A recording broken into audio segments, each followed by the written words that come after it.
Hello, everybody, and welcome to the Crypto Hipsters Curtain Calls. This is episode 32, entitled We've Only Just Begun, How We Are Just in the Early Innings of the Global Decentralized Finance Evolution.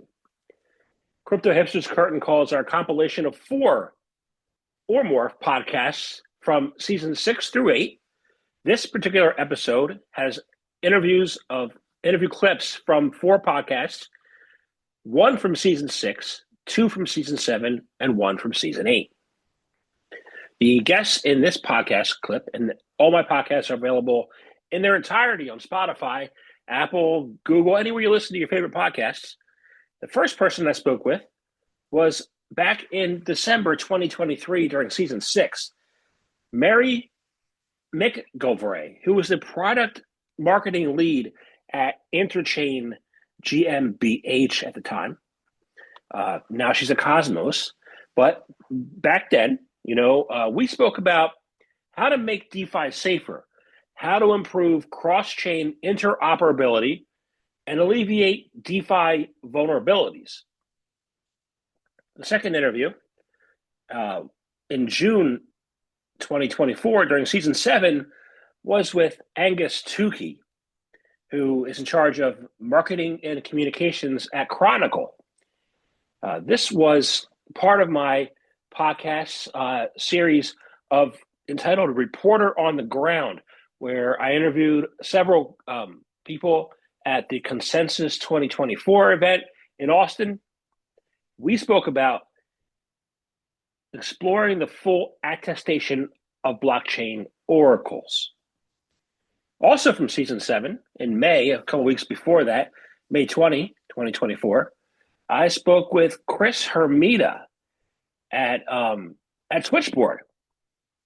We talked about pushing, pulling, and disentangling the messy and secretive world of blockchain oracles. And last but not least, during the beginning of season 8, this is before I switched to video podcast, still an audio journey, I spoke with Benedetto Biondi, the CEO of Folks Finance. We spoke about building the next generation cross-chain comprehensive suite of decentralized finance services. This compilation, these 4 clips from these 4 podcasts make up this episode 32 of the Crypto Hipsters Curtain Calls, again entitled, We've Only Just Begun, How We Are Just in the Early Innings of the Global Decentralized Finance Evolution. And it is an ongoing evolution, and I hope everybody gets to be a part of that evolution. So sit back, listen, enjoy. Thank you for tuning in, and I'll catch you next time.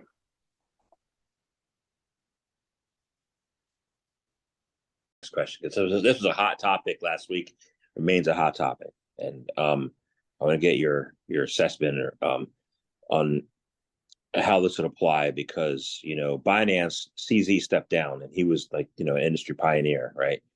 Because he was being sued by the U.S. Department of Justice, and blockchain is global, so I'm wondering how these rule sets could have made a difference in a situation like with Binance, where a U.S. regulator is making a decision that affects every jurisdiction.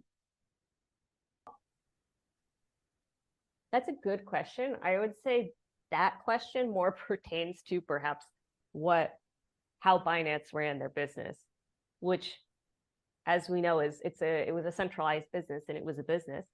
The U.S. Department of Justice was perhaps less focused on what BNB chain itself was doing, which is, theoretically a decentralized blockchain, versus like what Binance, the centralized exchange, was doing.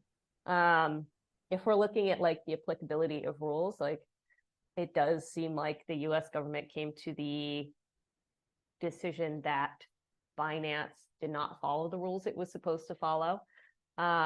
But in terms of, will this have impacts on our industry? Definitely. I would say in terms of the relationship of this to IBC, We're fortunate in that we truly are simply a piece of technology that blockchains can use to talk to each other. And we're a piece of technology that developers have a lot of fun building with, and we have a very large developer community. Over 5,000 developers are building with IBC right now.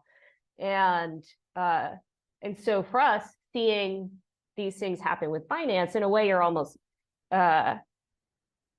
we're also hoping that it may actually propel things forward with more blockchains wanting to talk to each other, potentially to see like a shift in the industry. Maybe there will be some regulations that come out of that may actually allow more blockchain developers to have clarity about how to build things that are in compliance with the law. Personally, I don't know what will happen. However, from an IBC perspective, we're always focusing on how we can enable more communication between blockchains and also how we can improve the developer experience. I asked that also because we're building, I believe in crypto, we're building a truly decentralized industry and society, right? So how do you use that, your custom rule sets, your innovation, to address these government rule sets versus our technology rule sets to build that and achieve that decentralized versus non-decentralized, or decentralized society? Well, you need a language that people can use to talk to each other, right? And with a protocol like IBC, basically, we offer these building blocks that you can almost see as like the letters in an alphabet that blockchains can use to talk to each other. And in terms of your question of like, how do we actually build a decentralized society? Well, one of the important things about a decentralized society is sovereignty. And what that might mean is that governments might build permissioned blockchain systems, and some governments might build permissionless blockchain systems, and then individual startups might build permission systems or permissionless systems, or a community might build a system. And with a protocol like IBC, our end goal is that any of those organizations or people or companies or government entities could use IBC to talk to each other. Ultimately, we want to become the information superhighway for blockchains. Like, our goal is to allow any kind of application to communicate with another application that's on chain without the person who's using IBC actually knowing that they're even using IBC. Our goal is like, if we want it to be as easy as like you pick up your phone and you call your friend and actually the call is taking place over IBC, but you have no idea. And so from our perspective, perhaps that's how we achieve that balance, is by finding common points of communication and common points of understanding through speaking a similar language, which could perhaps be blockchain interoperability in our industry. So I remember a few years ago, there was a Twitter video, I forget who it was, but Sergey Nazarov was on it being interviewed, and somebody else came on screen and played a ukulele. Oh, wow. Yeah, then he posted, "It's just a price feed." So people will say, you don't know oracles any better, say it's just a price feed, but I believe it's not just a price feed, right? Yeah. So what are the benefits of oracles, and why are they not just a price feed?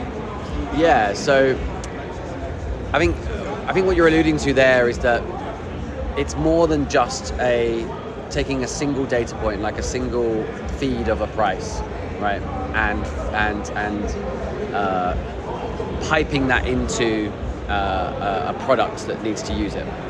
And let's give a very simple and easy to understand example of a product that would use that price. Let's say it's a lending product, and the goal of that lending product is to allow you as an end user 24 hours a day, 7 days a week to just come online, as long as you've got an internet connection, give it some collateral. Let's say it's one Bitcoin as collateral. You put your collateral down and then you get a loan against your collateral in, say, stablecoins. Let's say DAI, for example. For that smart contract, which basically is the product, to understand how many stablecoins to give you for your Bitcoin at any given time, it needs the latest price of Bitcoin, the price feed of Bitcoin. to understand, the value of it in US dollars at this moment in time, and therefore how many stable coins to give you. So that's like a very simple example of how Oracle price feeds are used. But as you alluded to there, it has to be more than just a simple piping in of a single data point from, let's say, one outlet like Coinbase, for example, because this isn't sort of very robust, right? If, God forbid, Coinbase had an issue where it went down, or which we've seen happen many times. Mainly, I think on the front end side rather than the back end side. It's sort of like the app goes down as opposed to the actual trading itself. But anyhow, say it goes down, or say there's some form of mass manipulation that's gone on over there. I don't know, somehow millions of dollars of capital are flooded in and artificially inflated or deflated the price of Bitcoin. If you're using that single data point, the Oracle will reflect that. So you have to build out, as you alluded to there, more than just a price feed. You have to build out this sort of protocol in the middle that takes multiple feeds from multiple sources, aggregates them together, applies some form of aggregation methodology, price methodology, and then so some data modeling effectively, and then kicks out the value at the other end to the product. And this is where not all oracles are equal, because some oracles will do this in a way where they heavily opinionate. They're called sort of opinionated oracles, where they will apply some very heavily biased methodology to the price modeling, which is their goal of that is to protect the user. But obviously, the more complex you make the sort of methodology that you're using to aggregate prices, the more sort of complex factors you introduce, and the more eventualities for something going wrong. On the other hand, you have sort of what's referred to as unopinionated or price messengers, who try to reflect the price as purely as possible, which is very much how Chronicle approaches it, and then tries to ensure that any outliers, if there are some outliers out there from your sources, are to ensure that they're removed. In our case, we do that through a median of medians type of methodology. Yeah. Median. So you take out the outliers. Yes. Okay. Yeah. This is what you do with statistics anyway. Right. Yeah. Right. Exactly. That makes sense. And what's also key to that as well is that you have to use only the sort of top level outlets. There are hundreds of exchanges out there trading Bitcoin versus US dollars, decentralized exchanges as well. At Chronicle, we customly design every single data model for every single pair, so that we're only using what we call sort of tier one outlets. So that's your Binance, that's your Coinbase, that's your Kraken, that's your Bitstamp, and Bitfinex, and that's your Uniswap, that's your PancakeSwap, that's your Curve, etc. So I'm not going to say that from a technological perspective. I agree with you. There's no right and wrong, but I'm assuming there has to be benefits and drawbacks for each of these methods. In a real life perspective, Yeah. What would be some of the drawbacks and benefits in real life situations? Yeah, so if you think of the push Oracle model versus say the pull, the biggest drawback beyond the latency aspect is actually the cost. With that original sort of Oracle model, you're constantly forced to update the price on chain, even when an action may not necessarily need it. So as an example, if the price of ETH has not moved in, let's say, the past day, unlikely, but bear with me. In theory, you don't need to push another update on chain, right? As long as it's maintained within those price bounds. But with the nature of how push oracles were designed, there was always these scheduled and automatic updates to ensure some level of liveness. That's not necessarily a bad thing.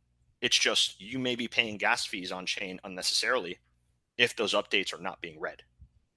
Shifting over to the pull model updates are only called, or on demand or callback updates are only called when a user or a program needs to take an action. So it goes from being hey, this needs to update every hour or every 30 minutes or every minute, to this only needs to update when either there's a liquidation that needs to happen, or when, say, a user wants to do a transaction, or when something needs to be read or done on chain. So it shifts from this, service model where you have to push these updates on a schedule to really an on-demand or just-in-time model. Got it. So how have these oracles, these early ones, kept up, or have they not kept up? Yeah, I mean, look, most oracles are shifting to also have some offering in the on-demand model or in this pull-based model, given the benefits it offers.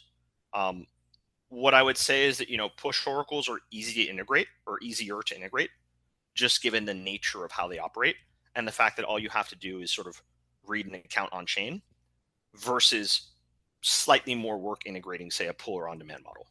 So again, there are benefits to the push model. The difference is, right, is with gas fees, at least on certain ecosystems and certain chains being where they are, it's much more cost effective, and it just makes more sense for more protocols to shift to the on-demand model.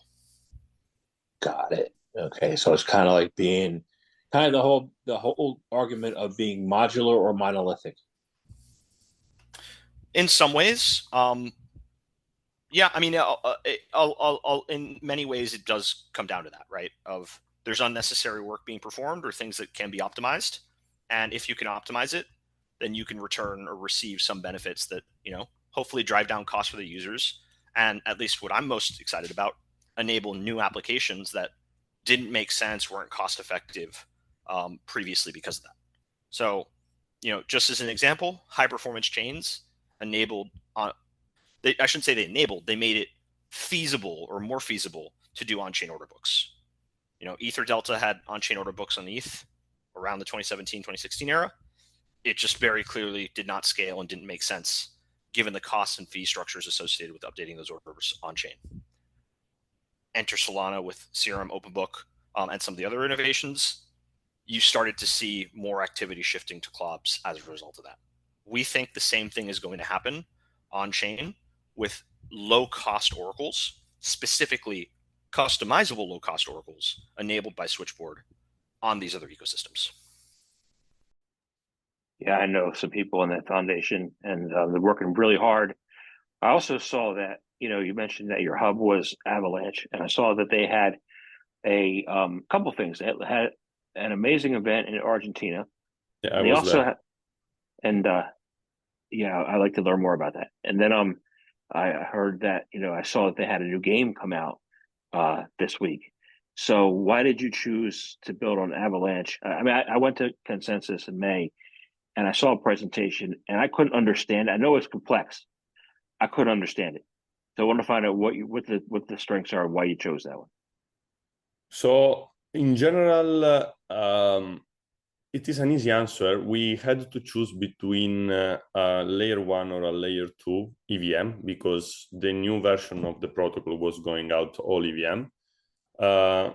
And we have also, as I said, we use other technologies. We use Chainlink, CCP, Wormhole, CCTP for Circle, CCTP for USDC transfer.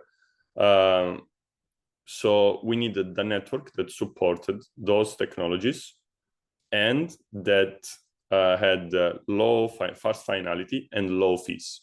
So as in the EVM space, it's a clear answer that Avalanche was the best. Also because with layer 2s, we would have the problem of having a finality of 20 minutes in many operation. And definitely you understand that you cannot deliver tools that has all the time finality of 20 minutes. Maybe we'll get better through time, but we needed something ready right now. That's why Avalanche was an answer. Regarding the general updates and also in the events, was launched the Avalanche 9000.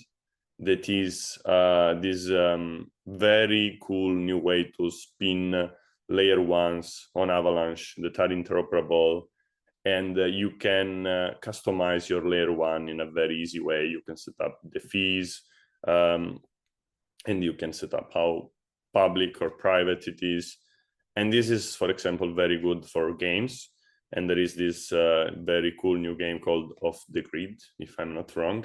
We saw it, we played it. It feels like a very, very good game, not even on blockchain compared to the play to earn version of games we had before. This is totally another level, and it's very mainstream. It's really comparable to big games that we have on console.